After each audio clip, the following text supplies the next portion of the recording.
प्रणाम मित्रों, आपको अंशुमान सिंह चंदेल का प्रणाम। दोस्तों, रिजर्वेशन हटाओ आंदोलन को लेकर तमाम सोशल मीडिया पे भी यहाँ वहाँ वो चल रही है, क्योंकि हम्म, मैं अभी देखिए दोस्तों, जिस दिन 21 अगस्त की बात थी ना, उस दिन मैं भी चला गया था, क्योंकि तो दिल्ली पुलिस ने मना कर दिया था। कॉल सबकी थी उधर जयपुर में, मकराना जी ने कंडीशन निकाला था, तो मैं भी एक बार देखने को तो चला गया। पर मैं जब गया तो मुझे पता चला कि उस दिन तो संसद मार्ग पर राहुल गांधी जी आए हुए थे। फिर सोशल मीडिया में लोग कहने लगे कि राहुल गांधी जी की वजह वो ख़राब करने आ गए, इस वजह से नहीं। अब आगे देखिए, आज भी, आज संडे है तो आज सबसे ज़्यादा वहाँ भीड़ है, पुलिस पकड़ पकड़ के ले जा रही। तमाम तरह के अलग अलग नेता हैं, कुछ नेता गायब हो गए हैं, कुछ पुलिस की गिरफ्त में हैं। दिल्ली पुलिस अलग बता रही है कि नहीं है, ये झूठ है, ये सही खबर है, इसको चलाएं, इसको ना चलाएं। ले दे के सारी बात तो ये है, हम ये कह रहे हैं, तुम्हारा शिक्षा मंत्री, तुम्हारा रक्षा मंत्री, जनरल कैटेगरी के जितने लोग अगर मंत्रालयों में हैं, बड़े बड़े पदों पे हैं, सेनाओं में हैं,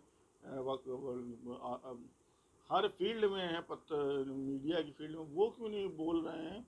और 25 तरह के छोटे छोटे बच्चे के नेता बन जाए। कोई हर्ष दुबे नाम का लड़का, पता नहीं कौन है वो, कल से लोगों की समझ में आना शुरू हुआ है। वो कहीं जाके पाठक जी से बात कर ले रहा। पाठक जी खुद कोई नेता नहीं, ब्राह्मणों के हैं कि किसके हैं, क्या है सरकार की तरफ से।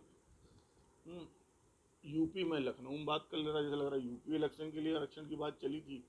अरे भैया, पर कुल मिला जुला के ये मेरी जो समझ में आया है कि मैं तो 150 साल का आदमी हूँ, मुझे तो लेना भी नहीं है आरक्षण, ना कोई नौकरी वोकरी करनी है। सरकारी नौकरी करनी भी नहीं चाहिए दोस्तों, ये तो पर्सनल तो मेरी यही राय है। पर जो लोग लगे उनके समर्थन में हम भी लगे हैं। और सरकारी क्या, नौकरी तो प्राइवेट भी नहीं करनी चाहिए, करना तो चाहिए, अपने ही कुछ हैं तो हैं, तो हम सब सारे बनिए ही मोदी जी की तरह हैं। पर बस हम लोगों को भी मिल जाता। खैर चलिए दोस्तों, तो ये सब चल रहा है, न्यूज़ व्यूज़ में देखा जा रहा हो हवाएगा कुछ नहीं, क्योंकि आप ये एक बार बता दें, जनरल कैटेगरी में अब लोग ही ऐसे नहीं है ना कि वो कोई आपकी तरफ, जो भामाशाह लोग हैं वो ध्यान ही नहीं देंगे। आप अलग अलग लोग अलग अलग मंचों से बोलते रहिए, कितना बोल लीजिए, उससे क्या कर लीजिए। उससे ज़्यादा से ज़्यादा ये होगा कि यूपी इलेक्शन को लेकर कोई आप नेता वेता खड़ा कर लीजिएगा, कोई सवर्णों का पार्टी बना लीजिएगा, एक आध सांसद पहुंचा दीजिएगा। और वो अब ऐसा नहीं है कि अभी तक नहीं पहुंचे हुए हैं, बहुत से सांसद एक छोटी छोटी पार्टियां बना बना के पहुंचे हुए हैं। योगी आदित्यनाथ जी की हिंदू युवा वाहिनी बहुत बड़ी पार्टी थी, पूरे यूपी भर में थी, पश्चिम यूपी तक उसके काडर थे। वो विलय हुई है बीजेपी में, तब उसी के नेता योगी आदित्यनाथ जी यूपी के चीफ मुख्यमंत्री हैं। तो ऐसी बात नहीं है। फिर राजा भैया की पार्टी और बड़े बड़े लोगों के पास पार्टियां हैं। ब्राह्मणों की बात करें तो ब्राह्मणों में भी एक दो पार्टियां थी ना भाई साहब, हैं, बड़े बड़े ब्राह्मणों के नेता, उनके पीछे भी बड़ी बड़ी पार्टियां, परशुराम सेना, रणवीर सेना, फलाना सेना, ढिमका सेना, सारी सेनाएं बनाएं। अब मैं बात करता हूँ, जैसे कि कहने की बात की अम्बेडकर जी की, अम्बेडकर जी भी उस जमाने में किसी राजपूत ब्राह्मण राजाओं ने उनको पढ़ने भेजा था। तो अब पढ़ने के लिए बहुत आरक्षण की जो मामला है ना, वो खाली नौकरियों तक ही नहीं, नौकरी है ही कितनी, नौकरी तो मान लीजिए 100 में कोई एक नौकरी है, उसमें आरक्षण है। जब प्राइवेट में भी आ जाएगा, भी देखिए अगले साल तक मोदी जी प्राइवेट में आरक्षण कर देंगे, तब की बात तब है। अभी तो हमारा इंस्टाग्राम, ट्विटर, यूट्यूब पे सब पे बराबर से ही देखा जा रहा है हम लोगों को। अमेरिका एक नज़र से देखता है हम लोगों को, अमेरिका कंपनियाँ, जो कुल हो रहा है हमारे यहाँ की यूनिवर्सिटी में।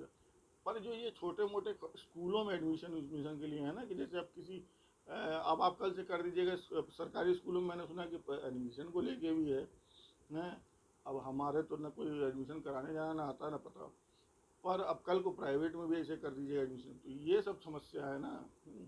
कि अब किसी की फीस लगे, किसी की फीस में उनको किताब देंगे, किसी को आप ड्रेस देंगे, किसी को बस्ता देंगे, किसी को पेंसिल बॉक्स देंगे, किसी को नहीं देंगे। ये भेदभाव स्कूलों में अंदर और जहाँ जगह जो ये भेदभाव सरकार का सिस्टम फैला रहा है, ये आपका कानून, आपका संविधान ही तो फैला रहा है ना। कि अब एक बच्चे को आप पेंसिल दे देंगे, रबड़ दे देंगे फ्री में, एक को खरीदना पड़ेगा, तो ये तो, और उसका बाप भले बाहर हो सकता है, गरीब हो, दूसरे का हो सकता है आरक्षण से IAS हो। तो ये सारा सिस्टम ही गड़बड़ कर रहा है। और ये सिस्टम को कोई नेताजी बड़े वाले बोल के नहीं सही कराएंगे, क्योंकि वो आए ऐसे हैं, सबको मूर्ख बना के तो आए हैं नेताजी। तो हो नहीं पाएगा। इसलिए मुझे नहीं लग रहा, पर बात करते रहिए। पर अब हम जैसे लोग तो, जैसे हम लोग तो अपनी पर्सनल बताएं तो हम तो बहुत शुरू से उस ज़माने से जानते थे भाई कि ये सरकार में हमें कभी कहा है कि हम लोग तो high school exam Mulayam Singh के टाइम में दिए हैं, कल्याण सिंह के टाइम पे भी दिए हैं, परीक्षा पढ़ाई वढ़ाई किए हैं, IAS PPSC के भी एग्ज़ाम दिए, ऐसी बात नहीं फिजिक्स से दिए होंगे, तो इतना तो ऐसी बात नहीं, पर्सनल तो मेरी बड़ी नॉलेज। तो खैर वो बताऊँगा आपको, तो उसमें समस्या आ जाएंगी, तो इसलिए आरक्षण को छोड़ ही दीजिए। हम तो ये कह रहे हैं कि भैया कि आपको भगवान ने बुद्धि दी, अपना वो कीजिए, दुल्लो अब कल को आपने बिजनेस कीजिए, आपके यहाँ आरक्षण जब प्राइवेट में आएगा तब देखिएगा कितना बाल श्रम रखना है, इतना इस जात का रखना, उतना उस जात का, उतना हिंदू, उतना मुसलमान, उतना ईसाई, ईसाइयों का भी लेके चलिए, क्योंकि कल को ट्रम्प चच्चा भी नाराज़ हो जाएंगे तो वो भी अपना रखवाना ही चाहेंगे। तो ये सब बातों दोस्तों, बड़ी बड़ी वीडियो हो गई 6 मिनट।